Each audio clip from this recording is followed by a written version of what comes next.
Соңғы елларда Саба районындағы Сабинка елгасы яр буйлары танымаслыклы үзгәрде. Ямле яр буенда спорт ярышлары, бәйрәм чараларда үткәрелә. Саба мелиораторлары биредә әле дә эшне туктатмый. Аларның күркәм эшләре турында киләсе репортажда. Сабинка елгасы соңгы елларда зур үзгәрешләр кичерә. Кайчандыр биредә ташландык елга буе шүплек кыясы булган дип әйтеп тә булмый. Төрле корылмалар, цикләндерелгән матур шишмәләр, үзенчәлекле басмаларга карап күңел сөенә. Сабинка елгасы аша салынган зур күпернең икенче ягында да быел җәй эш башланып китте. Монда безнең эшләй ике Hyundai грузовой, каток һәм телескопический погрузчик John Deere.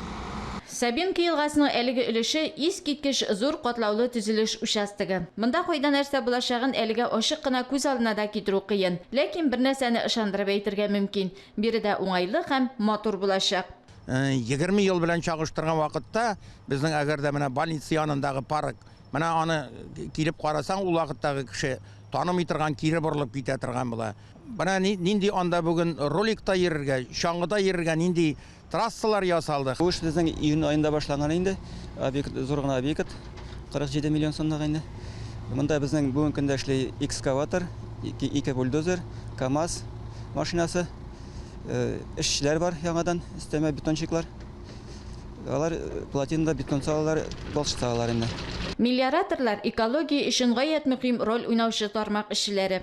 Елгаларны турайталар, күлләрне чистарталар, плотиналарны тиешле тәртиптә тоталар, яңаларын ясыйлар.